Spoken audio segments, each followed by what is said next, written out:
Hey y'all, Wednesday the 7th, I'm giving another presentation for Thaddeus Russell's Renegade University. It's at thaddeusrussell.com/courses, and it's going to be about the whole dang terror war.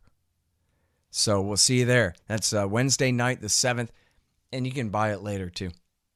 Also, I'm going to be the keynote speaker at the Republican Liberty Caucus Convention in Corpus Christi, Texas, this coming Saturday the 10th. So if you're in South Texas or you just have a lot of airline miles saved up, I guess I'll see you there. All right, now here's some things you need to do. Buy my book, Fool's Errand, Time to End the War in Afghanistan. Check out the full archive, almost complete, up through last year at youtube.com/Scott Horton Show. The YouTube project, it's finally really a thing. youtube.com/Scott Horton Show. There's your archives for you there, going back to 2003, 4,600 and something. All right, and sign up for the RSS feeds at scotthorton.org and donate to the show at scotthorton.org/donate. $50 will get you a signed copy of Fool's Errand. $100 will get you a silver QR code commodity disc. Any $200 donation at scotthorton.org will get you a lifetime subscription to Listen and Think libertarian audiobooks. And I accept all different kinds of digital currencies too. All the addresses are there at scotthorton.org/donate. You can do single or monthly donations by way of PayPal. And also sign up at patreon.com if you want to donate per interview. That's patreon.com/Scott Horton Show. And anybody who donates $1 or more per interview, you get 2 free audiobooks from Listen and Think Audio. All the information is there at scotthorton.org/donate. Also, shop amazon.com by way of my link. And give me a good review on iTunes or Stitcher or Amazon.com if you've read the book and liked it. Thanks. Sorry I'm late. I had to stop by the Wax Museum again and give the finger to FDR. We know Al-Qaeda, Zawahiri, is supporting the opposition in Syria. Are we supporting Al-Qaeda in Syria? Well, it's a proud day for America. And by God, we've kicked Vietnam syndrome once and for all. Thank you very, very much. I say it again, you've been had. You've been took. You've been hoodwinked. These witnesses are trying to simply deny things that just about everybody else accepts as fact.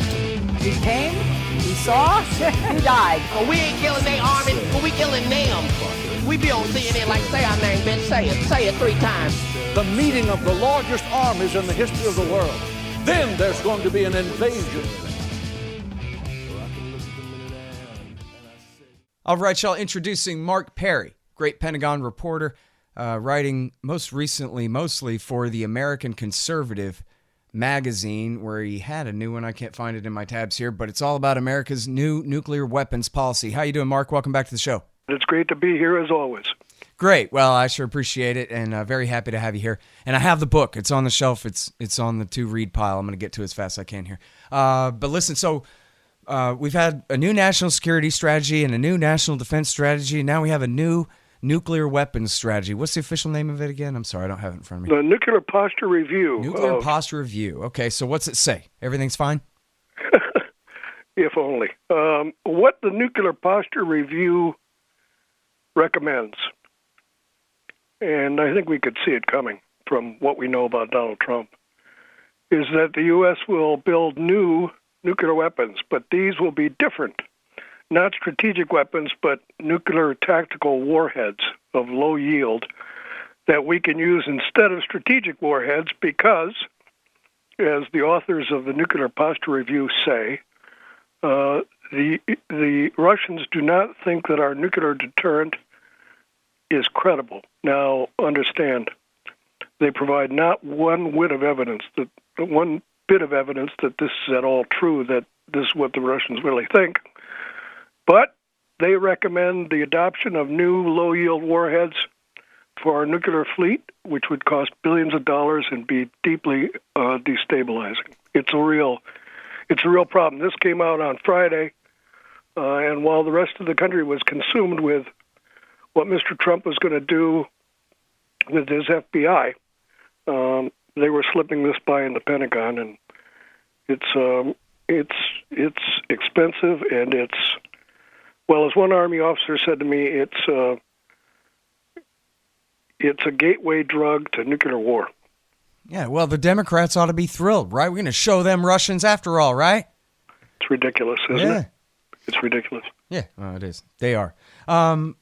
Okay, now, so is this different than Obama? Because he'd already made a deal with, I guess, mostly the Republicans and their interests they're representing in order to get the START II treaty confirmed, or ratified, I mean, was that they would spend $1 trillion on revamping the entire nuclear weapons arsenal and industry and everything else. I know Trump's already increased that to 1.7, or at least the media has started to add the 0.7 since Trump came into power here. But so are they really cranking up the tactical nukes above and beyond what was already the plan? There's no doubt that the Trump administration would like to increase our nuclear arsenal. They say that's not the case, but it is the case. And it's true that they would like to increase the money we spend on building that new nuclear arsenal. But the question that I think we're all facing is, where are we going to get the money? We have budget caps in place, sequestration. The Defense Department's newest defense budget does not include the monies that Trump plans to spend over and above the $714 billion that he's already on the record saying he would like to spend. So the question is, where does the money come from?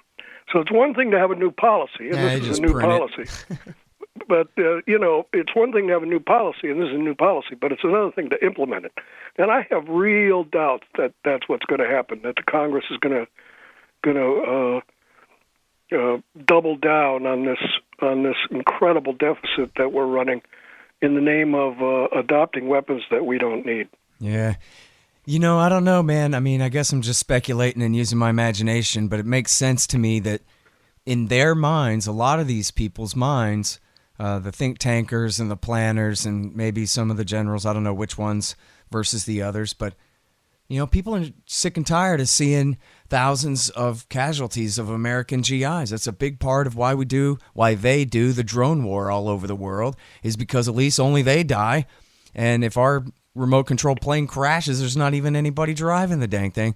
He's safe and sound back in Nevada, sitting in a storage shed, and so it also makes sense to me from their point of view that they would think, well, you know what, if we have these small, usable, even smaller than Hiroshima type implosion bombs, these, and we can dial a yield down to, and we can make them extremely accurate cruise missiles, then great. We could even have big wars against, somewhat medium-sized states without doing like George W. Bush and marching the 3rd Infantry Division. Because, right, it's not like they're going to call off the empire. They just want to figure out better and more efficient ways to do it. So maybe little nukes is the way to go, huh? Well, I think there's a realization in the military, and there has been for some time, that the United States is overextended. I was talking to an Air Force officer the other day, very senior Air Force officer, who said to me, Mark, we've been in the air since 1991. We've been deploying our Air Force since 1991. You can only continue to do that for so long before the planes break, the pilots get exhausted, and we just can't do it anymore. We're overextended. That's the problem. And the money now that we are going to put into this nuclear program would be much more wisely spent repairing what we have and increasing our readiness. And if it's a choice between the two, I think in particular you'd find the Army and the Navy wanting to spend money on readiness and not on nuclear weapons. So, I think there's a lot of pushback on this nuclear posture review from inside the military itself. It's not just, the anti-nukes people and the peaceniks that are opposed to this. The military is scratching its head. Why do we need to have these weapons now when we have other priorities? And it's a good question. I think it undermines the nuclear posture review. And it seems to me, to kind of repeat my point I made a few minutes ago, it's one thing to have a new policy, and it's another one to implement it. We just don't have the money to do it. And the military is very skeptical that even if we had the money, that we should do it. Right.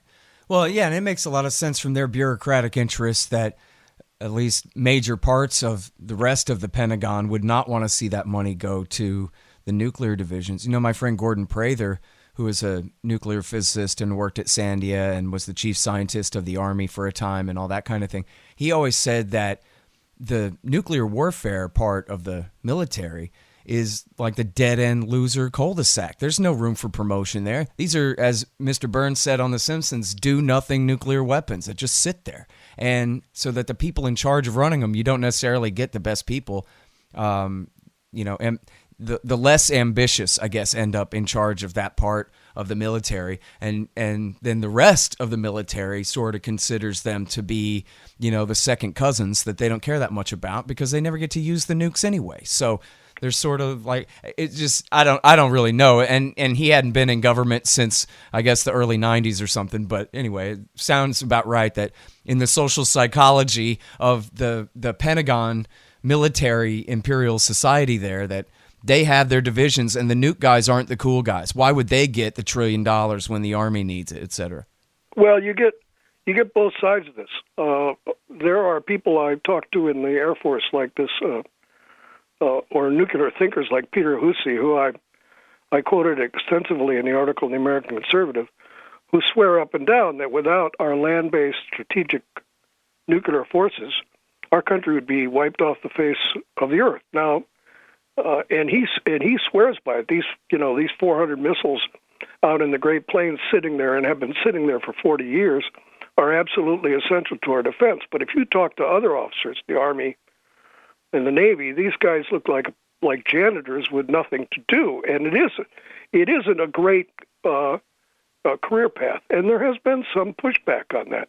We know that former Secretary of Defense William J. Perry has called on President Obama to scrap one leg of the triad as absolutely unnecessary, and that was the land-based missiles, and to focus attention on the submarine and bomber launch missiles. We could certainly do without one leg of the triad and still be able to destroy the world umpteen times over, and we could save ourselves billions and billions of dollars if we did it. So there is, we're not alone in questioning whether this kind of nuclear arsenal with some, whatever it is, 4,000 to 5,000 nuclear warheads is necessary, because it's not. We're not the only ones doing it. People who really know this subject are standing up and saying, it's enough of this. We're spending way too much money. It's absolutely unnecessary. We don't need to build out what we already have. And not only that, we can get rid of some of what we have and still be able to defend ourselves and deter any kind of nuclear enemy. So, the good news is we're not alone in thinking this. There are reasonable, rational people who spent their lives studying this who agree. Yeah. Well, so now, a couple of things here. First of all, in terms of the posture review, Obama at one point, I guess throughout his presidency, starting early in his presidency, he modified American policy that previously had left open the possibility of using nuclear first strikes against any country in the world, or I guess not our allies, but anybody else, and maybe even our allies. And then Obama changed that to no, we will not use nuclear first strike against any non-nuclear country except maybe Iran, was the way that he had put it. They were the exception to that. But then I think I read, and I don't think it was in your article, forgive me, but I think I read that Trump has now gone back on that, and that qualification that we promised not to use nukes in any first strike aggressive war against anyone, that promise was now off the table too.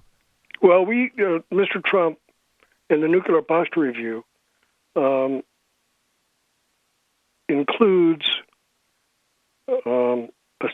stipulates that we will be able to use nuclear weapons in very extreme circumstances. That is to say, not just nuclear weapons aimed at us or fired at us, that we retain the right. If there's a huge cyber attack, for instance, we would retain the right to use nuclear weapons.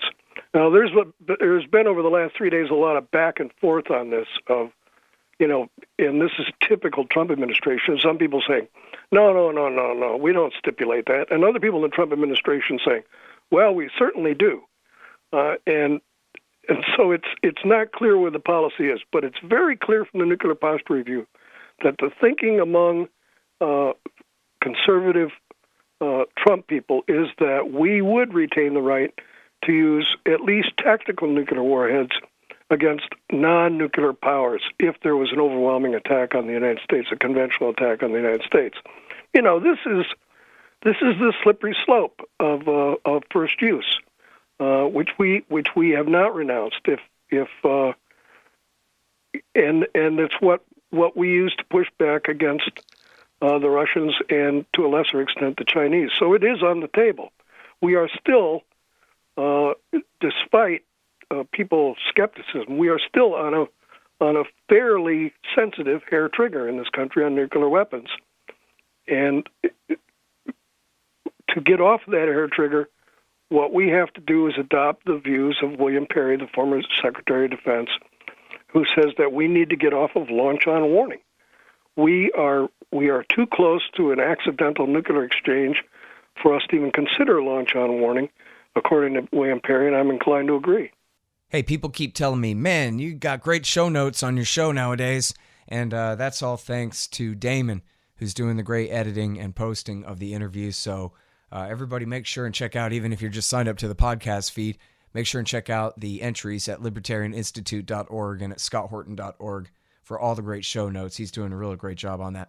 And now, here's the sponsors of the show that makes the show possible, so you should help to make them possible. That's Zencash, zensystem.io, a great new digital currency. It's also a secure messaging app and all this great stuff.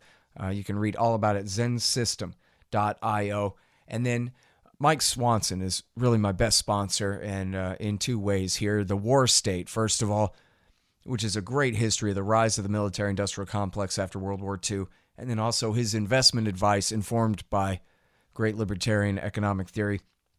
That's all at wallstreetwindow.com.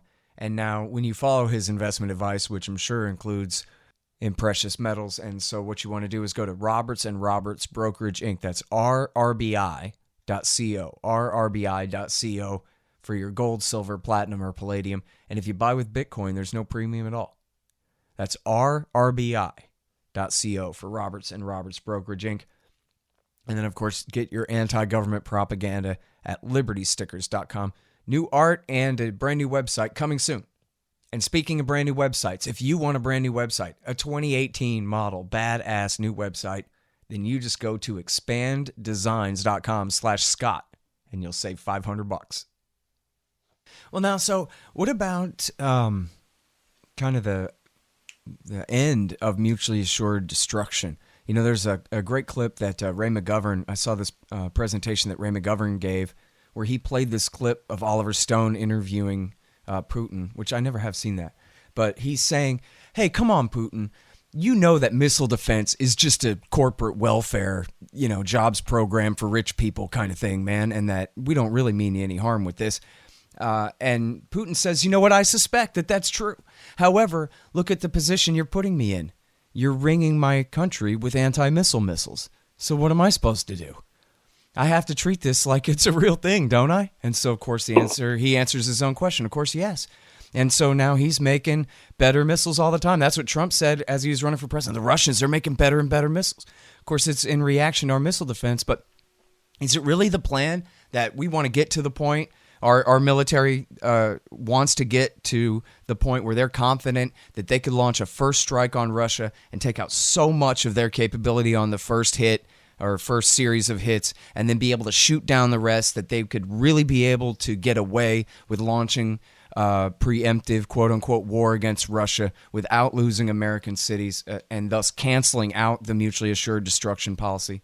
I have never talked to a single military officer ever anywhere of any senior rank who believes that the United States would ever, under any circumstances, launch a first strike against Russia or China or any other country. Those who have the responsibility for this, the combatant commanders, are among the most careful, I think, and I've found, among the most careful and deliberate thinkers about nuclear weapons of any people I've met. I don't want to go so far as to say they're scared shitless of them, but a lot of them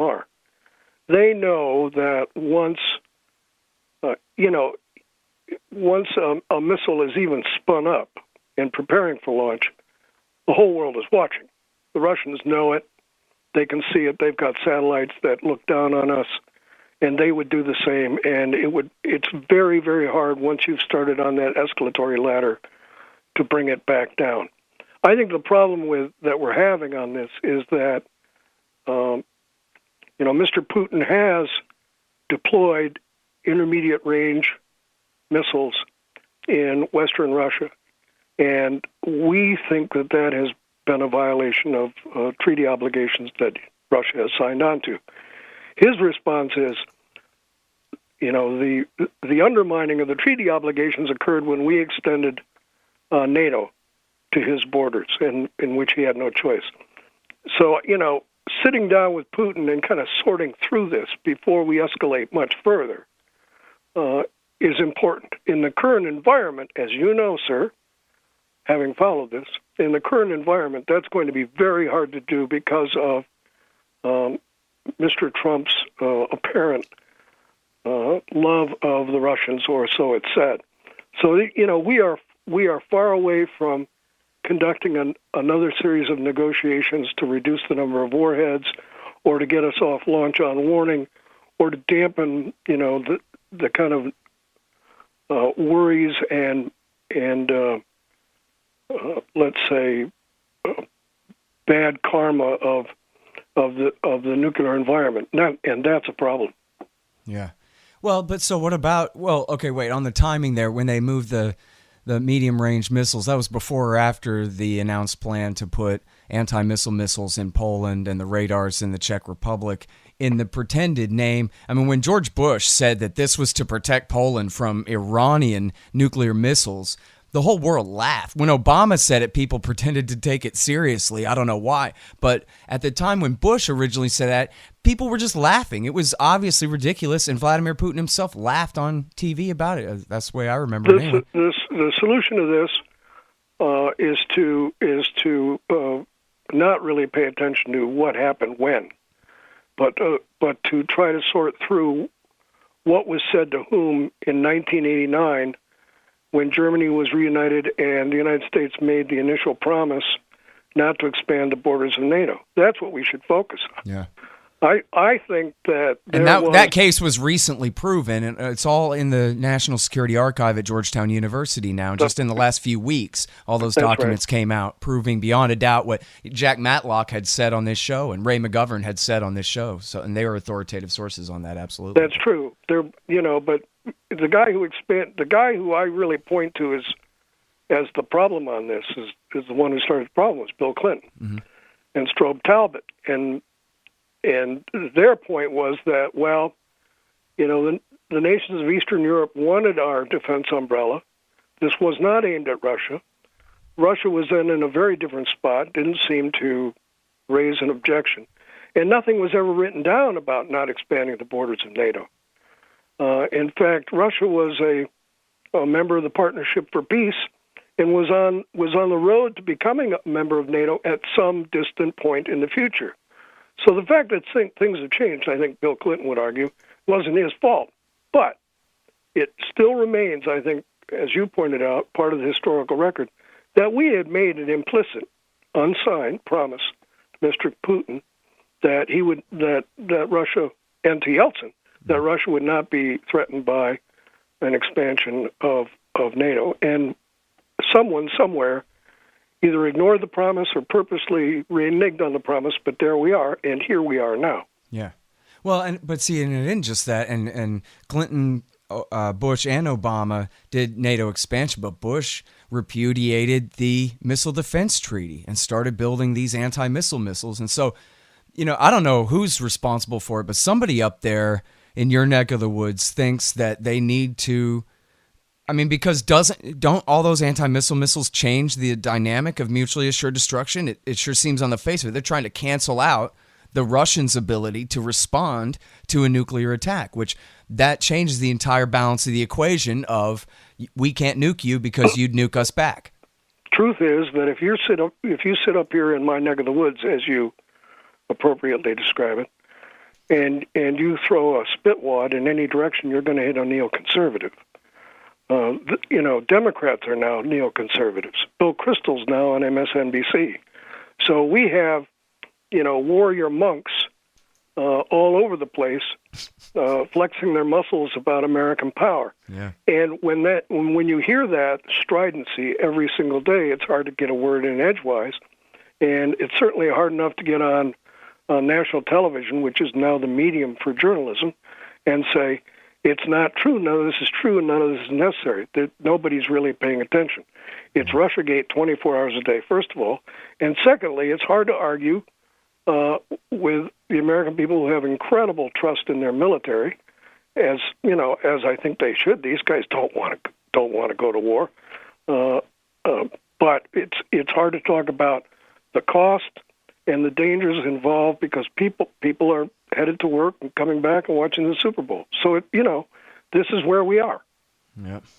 Well, and even if they put out the day after again, there's no network TV consensus like it was in the mid-'80s when everybody saw that show at the same time, and including it had a major effect on Ronald Reagan, the president at the time, they say. And, you bring up this about the Russiagate here, just one last point.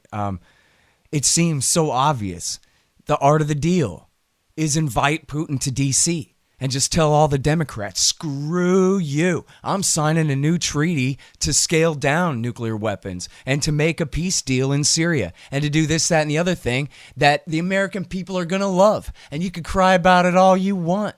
And James Mattis and the rest of them can resign and cry over it if they want to. Look at my signature on the new treaty. They're going to impeach him and remove him for signing a nuclear deal with Russia.